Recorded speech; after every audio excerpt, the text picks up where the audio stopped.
What is the psychology of Mount Everest mountain climbers? Mount Everest is the ultimate, the literal ceiling of the human world. We, as a culture and species, are obsessed with the most.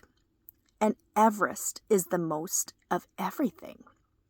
It represents the physical boundary between Earth and the edge of space.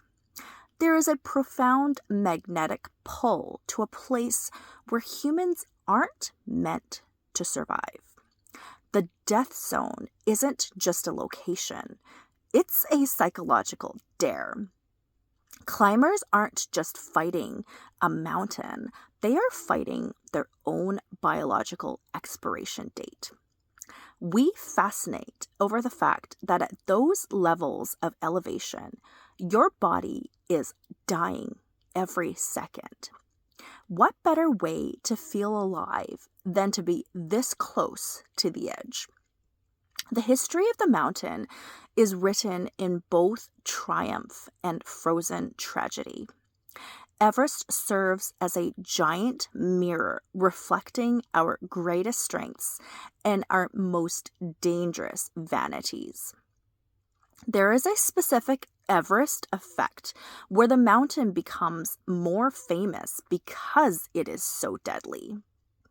The psychological phenomenon of summiting the mountain is called summit fever. This is where logic is strangled by oxygen deprivation. People will walk past a dying person to reach the top because the goal has become their entire identity. This is the ultimate manifestation of the sunk cost fallacy played out in real time. Why would you give up when you are this close and you've worked this hard to get to this point? When you've spent 3 years of savings and 2 months in a tent climatizing to the environment, you lose the ability to turn around. The mountain offers a moment of total self-actualization. For some, the risk isn't a deterrent, it's the primary attraction. In a world of complex digital stress, Everest offers a brutal but singular focus. The common theme that I've found in a lot of Everest climbers is they are often trying to run away from something in their life, and Everest becomes the ultimate goal. The fascination is the contrast between high-tech gear that is required to even attempt this feat and the ancient, natural, uncaring rock. Human versus nature.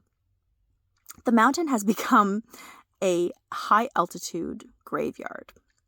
And social media has turned Everest into the ultimate status symbol, especially for the wealthy adventurer. There is a psychological disconnect between buying a summit achievement and earning the summit. The fascination remains because despite the crowds that have developed on this mountain, it can still kill you in an instant. It is one of the few places on Earth where money can't guarantee 100% your safety and existence. Climbers often describe a flow state where the world vanishes and only the next breath exists.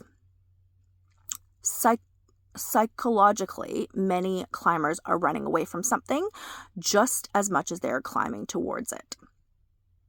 The mountain provides a clean slate where your social status at those levels is meaningless. The human brain is wired to edit out the agony and to highlight the achievement. Everest is the only place where you can see the curve of the earth. The summit is only the halfway point, but the brain treats it like the finish line. We watch Everest documentaries because we want to know how we would behave in a crisis. It forces a level of honesty that is rare in modern life. You cannot fake your way through a blizzard. This brutal equality is part of the fascination that we have. We will never stop looking at Everest because we will never stop wondering if we could do it.